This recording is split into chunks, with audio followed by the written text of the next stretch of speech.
नमस्कार दोस्तों, ज्ञान गंगा में आपका स्वागत है। आज हम लोग यूपी टेट परीक्षा 2014 में संख्या पद्धति से पूछे गए कुछ सवालों पर चर्चा करेंगे। तो देखते हैं पहला, किन्हीं दो परिमेय संख्याओं के बीच कोई परिमेय संख्या नहीं होती है, केवल एक परिमेय संख्या होती है। अनंत परिमेय संख्याएं होती हैं, केवल एक परिमेय संख्या होती है और कोई अपरिमेय संख्या नहीं होती है। हम पहले ही बता चुके हैं कि दो परिमेय संख्याओं के बीच में अनंत परिमेय संख्याएं होती हैं और अनंत अपरिमेय संख्याएं भी होती हैं। अगला देखते हैं, एक परिमेय संख्या 5/19 व इसके योज्य प्रतिलोम के गुणनफल का गुणात्मक प्रतिलोम होगा। तो सबसे पहले हम देखते हैं संख्या क्या है। संख्या है 5/19 और इसका योज्य प्रतिलोम क्या होगा। योज्य प्रतिलोम होता है कि जोड़ने पर, ऐसी संख्या जिसको जोड़ने पर क्या आ जाए, जीरो आ जाए, योज्य प्रतिलोम होता है। तो यानी कि 5/19 का योज्य प्रतिलोम क्या हो गया, -5/19।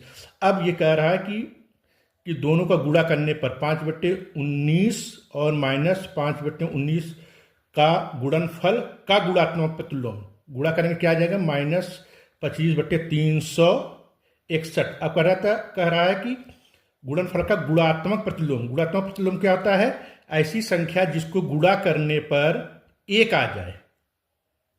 ये आ गया ये, यानी -25/361 में अगर हम -361/25 से गुणा करेंगे, ये क्या आ जाएगा, एक आ जाएगा। तो इसका मतलब आंसर क्या होगा, इसका ये होगा। ठीक, अब अगला सवाल है, यदि संख्या 9 अंकों की एक संख्या है जिसका कि अंतिम अंक a है और ये 6 से पूर्णतः विभाज्य है, तो a के स्थान पर सबसे बड़ा अंक होगा। हम पहले बता चुके हैं 6 से विभाज्यता के नियम के अंतर्गत संख्या क्या होनी चाहिए, सम होनी चाहिए और साथ में 3 से विभाजित होना चाहिए। तो अगर आप देखेंगे अंश वन में 6 होगा फिर या 8 होगा, लास्ट तभी संख्या ये सम होगी। 5 और ये नहीं होगा और ये अंशवर नहीं होगा। अब 3 से विभाज्यता का नियम हम यहाँ पर लगा देंगे तो क्या हो जाएगा, 6 धन 2 धन 5 धन 3 धन 2 धन 9 धन 1 धन 5 धन a, ये क्या होना चाहिए, 3 से विभाजित होना चाहिए। यानी कि ये आ जाएगा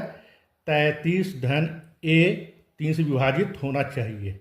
यानी क्या है, 3 धन a 3 से विभाजित होना चाहिए। 6 धन a 3 से विभाजित होना चाहिए। अगर हम 6 रखेंगे तो विभाजित होगी, 8 रखेंगे तो नहीं होगा। ठीक है, इसलिए आंसर इसका क्या हो जाएगा, बी हो जाएगा। ठीक है, इस तरह हम सवाल को हल करेंगे।